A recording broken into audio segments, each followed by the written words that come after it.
Nice, okay. Come on, roulette. The power of blood. Oh. We did it. We broke 100 billion with Sciel without taking 3 hours. 101. I think that's it. Yo, Expeditioners. Hope you guys are having a fantastic day. And as you can see, we have cracked the code on Sciel. We have managed to hit over 100 million. This is also without her buff, without the Fortune's Fury buff. So that could go up by another 100%. So we could hit over 200 million. But I haven't figured out how to work that into the rotation. So it took us all morning of about 4.5 hours or so of streaming to go ahead and put this build together to bring you guys the ultimate DPS Sciel, which you guys did ask for on the previous video we put out on the Mayal build. So here it is. I bring you the Sciel. Big boom. She eats everybody's HP and then she does a big explosion and she gets 100 million damage in less than a minute of gameplay. So without further ado, let's hop straight into the build. First off, let's have a look at the weapon we choose. We are using the Martinen. I think that's how you pronounce it. On Twilight Start, deal damage to all enemies based on the amount of charges. On Twilight Start, apply 2 foretell per charges to all enemies. And then the biggest thing that we're really using it for is double sun and moon charge generation. So the rotation we have set up with Sciel, by the time we get into Twilight, we'll have 2 stacks of moon and we'll have 2 stacks of sun. And that will give us a 100% increased damage in Twilight. It's going to give you a 50% increase over just using a normal weapon without any buff, because usually once you enter Twilight, you will have at least 50% damage increase because you would have used 1 moon and 1 sun. But since we have 2, we are at 100% increased Twilight damage. I was actually using this weapon before because it gives us 20% increased dark damage. And the skill we are using is also giving us dark damage, or well, it is a dark damage skill. So that one was what I was using. It came in close, but this one just takes the cake because it does give you a 50% extra damage, whereas this is only 20% increase on the dark skill. This is a whole nother 30% on top of that. We've tried a bunch of the other weapons, I believe the Chatian and maybe the Heatherstone. We've tried a bunch of these and this is what we've landed on to be the best one. It's pretty easy to get. I think it is from the Flying Manor, the vendor up there. I'll have down below in the description a website where you guys can go check out. It's like a little wiki and it has the location of all the weapons, all the Pictos, anything you might want to know about where to find stuff in the game. So I'll have that down below. Check it out if you want to go find the weapon, and then obviously all the Pictos I'm going to show. Before we get into the Pictos, let's first talk about the skills, because it's very important in the rotation that we actually do this. We're going to start out with Phantom Blade, and as you can see, this is a break skill. It only costs 5. This is a moon skill. It's a moon skill and it breaks, so it's going to give us 2 moon charges on the very first ability. It's going to go ahead and break the boss who is stunned, and the way that we can break on the first turn is our support, which in this case we're using Lune as our support. We have Pictos set up on her where she actually dies on the start of the round, which I'm sure you guys all know, auto death on the start, and you got auto revive, and then she fills the break bar of the boss as when she dies. I think it's called breaking death or something like that. The Picto I'll show you guys in a second when we get to her. So that's how we start the fight, with full break bar, hit this ability, get our 2 moon charges, and then the boss is broken, so he's staggered. And then want to use Spectral Sweep, deals medium single target damage 2 to 6 hits. Use the weapon's element, applies 1 foretell per hit. But the best thing of here is when you critically hit, it applies additional foretell. Now obviously you can only get up to 10 foretell stacks when you're not in her Twilight stance. You can see there our crit is at 100, so we'll get to the 10 stacks immediately with this pretty much.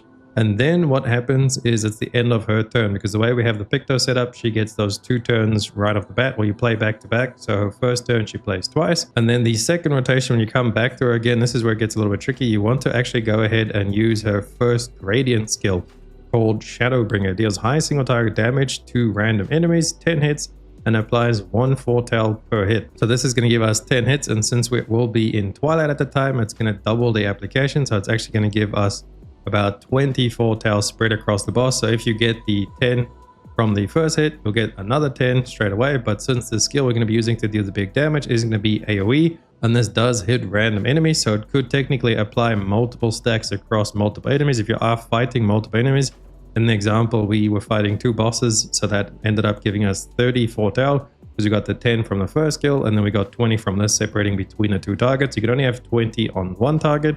So if you are fighting 1 target, it will be a little bit less damage. However, if you're fighting maybe 3 targets, it might end up being a little bit more damage. And then the last skill we actually go ahead and use after that gradient skill is going to be our Sacrifice. Deals extreme dark damage to all enemies, absorbs allies' health and enemies' foretell. It's worded a little bit weirdly there. Someone pointed out to me in chat today. that doesn't actually absorb the enemy's health, it absorbs the enemy's foretell to deal increased damage. That's why we want to get as many foretell stacks as we can get. We ended up with 30, and then we also have the buff from the weapon, so we've got 100% increase in Twilight. And then we go ahead and hit this, and it's going to just wipe out everything in front of you. As you can see, the biggest hit we've gotten with it is 101 million so far, and that was without using her Fortune's Fury buff. So if you can figure out somewhere where to fit this into the rotation, you could go ahead and use Fortune's Fury. The only reason I have it set up like this is basically takes me 2 turns to do this. Well, it takes me 4 turns, but technically 2 turns. So my whole team gets a turn, and then the boss gets a turn, but since the bosses will be stunned, because we are using the break on her, and we're using our other DPS's break to break the second target, or if there's multiple targets, use your different characters to break them all. So that means the first turn of the bosses will pretty much be forfeit, and then on the second turn we get to do the big hit wombo combo. So that's how we have it set up. Or you could just play a little bit longer through, get to 3 turns, and then somehow you could work in Fortune's Fury, and you could just hit like over 200 million, because it's literally just going to double it. Target's ally deals double damage for 1 turn. So those are the skills. You want to go Phantom Blade, Spectral Sweep, and you want to use the level 1 Gradient skill, and then our Sacrifice. That's how we do it. 1, 2, Gradient, 4. Boom. Just blow everything up. And then these skills over here is if you're fighting trash and like weaker enemies and not bosses and things. Card Weaver just to spread out your foretell. Dark Wave is another like AOE ability, and then Twilight Dance is like a really strong single target damage. Although after all the testing we've done, even using this as a single target damage does more damage than what Twilight Dance does. So our Sacrifice is really good. But then saying that, you do need to also set up your characters correctly, the other characters for this. The main thing with them is, let me show you guys, is with the Pictos, you need to just juice out their HP, because it does seem to scale off how much HP they have. You see we have 23k on Mael, and then on Lune over here we have 21k HP. So just put whatever Pictos you have with the highest HP, and then I'll show you the actual Pictos setup in a second. But before we get to that, let me show you the Pictos on Sciel. And then the main thing for the Pictos on her is you want to make sure that you hit your crit cap. So you want to get at least 100% crit, and then as much speed as you can. I would switch out this one once I get some more luminous. You can see we have 417 luminous on her. I need to go farm up some more when I can actually go ahead and change this out for a crit speed one. Like this one, for example, speed crit over this defense crit, because that defense is pretty much not doing anything for us. But I do need these abilities, and I just don't have the Lumina cost to actually go ahead and apply them as a passive. So that's why running these, Rush on Powerful, Rush on Shell, we use both of those for our build. And then Burning Death, this doesn't matter, we're just using that for the stats. So most important thing, make sure you have 100% crit and then as much speed as you can. And then if we have a look at our Pictos, there's a lot to cover here, so I'll try and get through it fast. But mainly I'm just going to show you guys, you can see the most important things is probably going to be like Cheater, and then the energizing start, energizing turn. That's all to get the AP that you need for everything. And then Energy Mass is also another big one to get the AP increase. Then everything else is really just to increase all of your like buffs and things, stay marked, and all of that's just to try and get like the mark to stay. Also, another one important is marking shots, because after you've done all the setup where you hit with that gradient, you'll actually be left with 9 AP, but the ability that you need to use only costs 4 AP.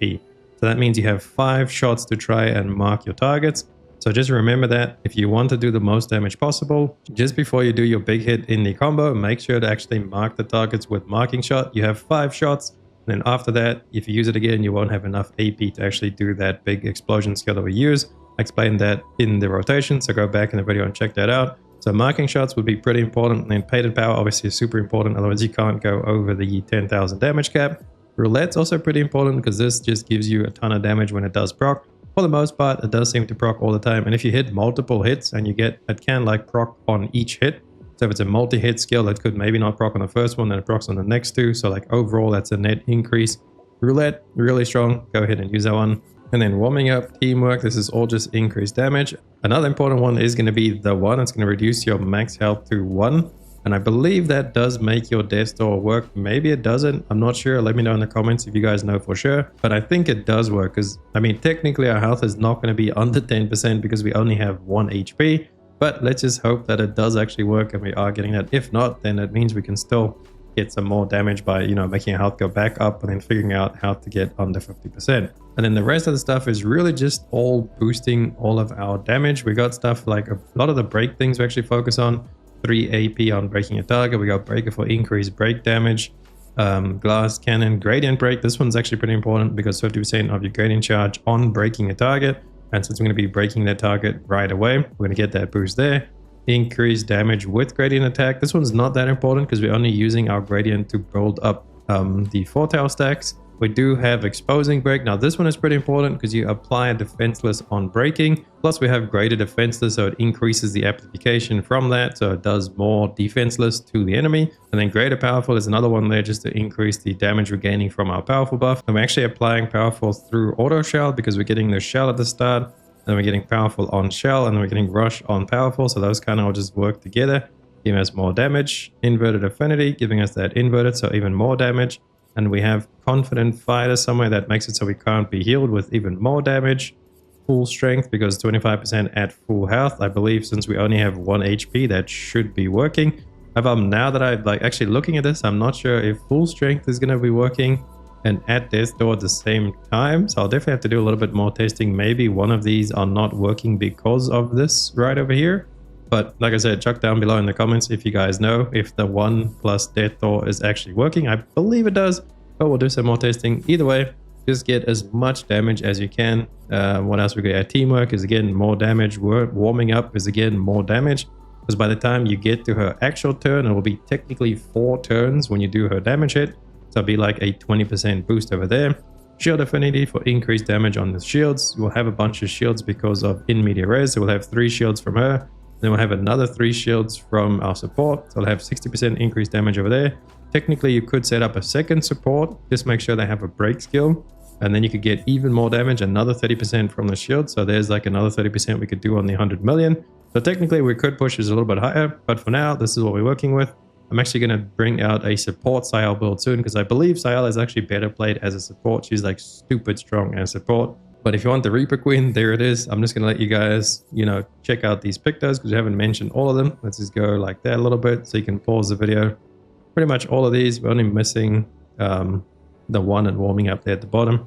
As you can see, our Death Door, Auto Shell Breaker at the top, and then all of these. So you can see that's all the Pictos. Let's actually have a quick chat about Lune. Everything else doesn't matter. The only things you really need on her is auto death to kill yourself at the start, breaking death to fully charge the enemy's break bar on death. If there's multiple enemies, it's going to fill up all of their break bars, so you can have a break skill on Lune and actually use her to break targets as well if there's multiple targets if they survive.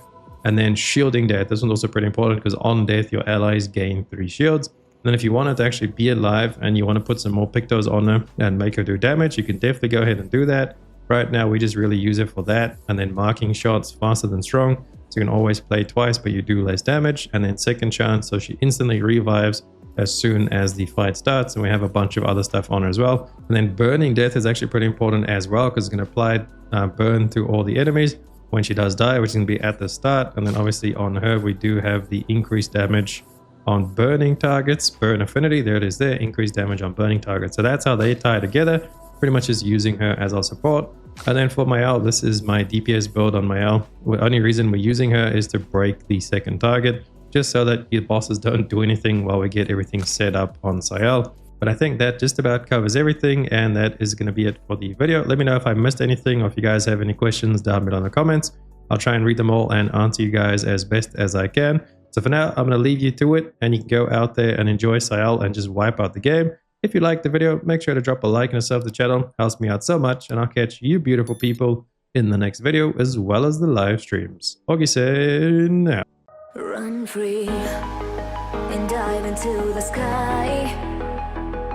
Hear the